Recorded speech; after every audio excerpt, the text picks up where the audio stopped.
Good morning, everybody. I'm Gordon Stitt. I'm the product manager for SRL product REMOS, remotely operated signals. And what I want to do is just give a quick synopsis of basically what you've seen out there and the part that we played. What REMOS is, we'll quickly go over that, although there was a longer presentation yesterday by our business development director. But I'll just recap on some of the key issues and then exactly what was involved and what I would describe as quite a successful and really innovative live demo from all involved. The art of possible, that's a phrase that's been used right from the thought process of how we were going to do this. We were just coming here, demonstrate REMOS, and then the girls from Elcrig and other associated parties all get involved. And then what we found was that we could pull together all these technologies. And it was like, in the beginning, I'm saying, really? That's what we want to do? We want to send drones up and we're going to have autonomous buses, when really REMOS has just really been deployed to give an alternative to the man on site, the traditional way of doing operating portable traffic lights. But then we all got involved, HRS, Omeo, Elcrig, Skyfarer, and coming together. It doesn't just happen overnight. These were through multiple Teams calls and making good communication, make sure that the art of possible could be seen by you guys today. And I thought Sunil actually put it across really well in terms of what we're trying to explain, where people are going, what we are trying to achieve in the world of reducing congestion and making sure that everybody's lives are easier out on the roads. So REMOS, just to kind of let you know, manual control of traffic management. Now, I won't get into the politics of it and what's said, but we're listening to industry feedback based on what people are seeing out there when there's manual control involved, what they're actually seeing, the perception of portable signals. And that's not just SRL, that's across the whole industry. People see portable signals and automatically think frustration. By doing this, we receive feedback from key players in the utility sector, within the traffic management industry, who are saying, what solutions can we do to improve this? And we were set a task by these people to say, how do we reduce this in terms of what happens and when there's permits put on the road? And I don't know, it's a stat that's been thrown around, and we've got the data to supply it. But I don't know if you know, but there's around between, it varies, and that's a big variance, between 1,500 and 1,800 permits per day. Every day in the UK, you need to have, that could be 1,800 men on the street every single day. So what we are doing is, we were asked to come up with a solution, and what we've done is we've come up with the remotely operated signals. What I'll do here is take you through a short video whereby it shows you exactly what's actually happening. So here we've got an animation taking you through up to a set of standard portable signals.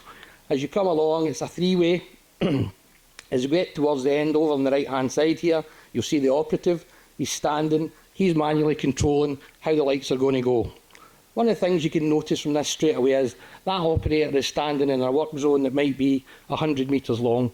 How far can he see in the opposite direction? Limited visibility, can't see round the corner, health and safety risk being on site, unconscious bias, which is something that I can come back to if anybody wants to ask me about. There's various things there, the willingness to actually be on site. What can we do? We've put REMOS in place. So as the video goes on, turns round, zooms in, we have a camera that sits on top of every signal head that is looking at the approaching traffic. That goes back into the SRL control room that's based in Solihull. This is an animation of it, but quite a real animation. We've got 5 operators in there just now and a supervisor looking at 6 screens up to 6 sites at any given time. Something similar to what you would see in a standard UTC control room. We're almost bringing what there is in the permanent world into the portable world, and giving that ability to then, how can you put it, ease the congestion, integrate into the networks and make sure that we're not just working in isolation with a signal set of portable lights. We're also using Google Maps and looking at how we can see what's happening in the network roundabout, is reacting real time to every approach. So it's not just a case it's a two-way, there's some vehicles coming one, some coming the other. We're trying to optimise all the time and make sure that the service that we're giving is far and away better than what we're currently experiencing with the 1,800 guys on site at the moment.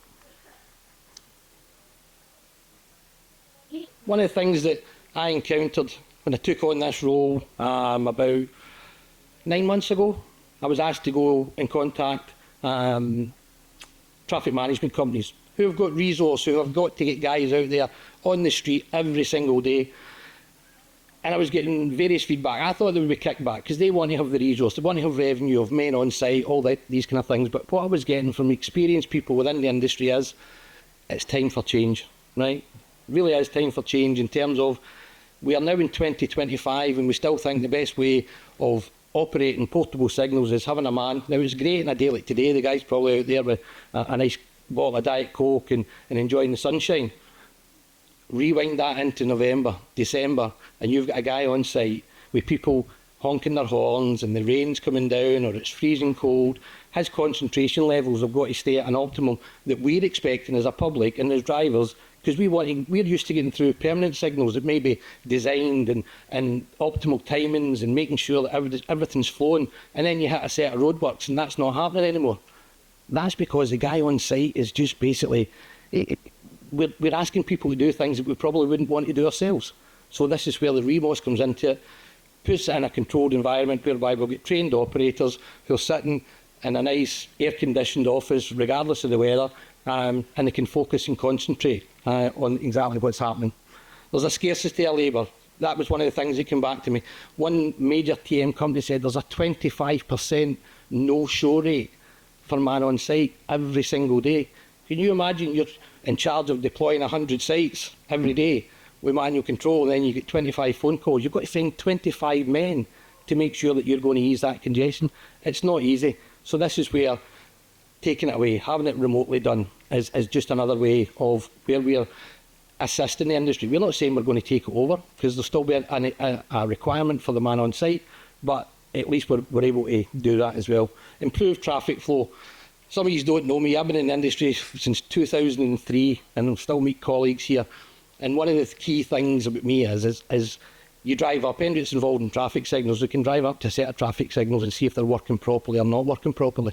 I'm one of those guys, right? And it annoys me knowing that the technology is there to make it work better and we don't do it. Why don't we do it? Multiple reasons, but one of the things that my team is going to be doing, we've had training through JCT, one of the lead providers, they've been involved. All these guys are trained to a level that we think that is going to help and assist traffic congestion on any of the sites that we do, and I'll get on to that as well. And obvious things like reduced emissions.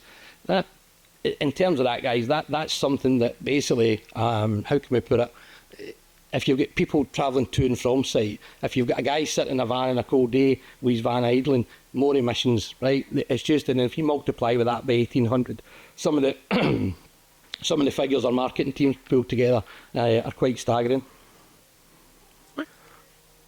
One of the things that probably wasn't highlighted too much today, but anybody that's got Waze app on their phone, if you go into the Waze app, you'll see that actually this system here, SRL REMOS, is there. It comes up with the Roadworks logo, and just below it, it's saying SRL REMOS, and this is the one here.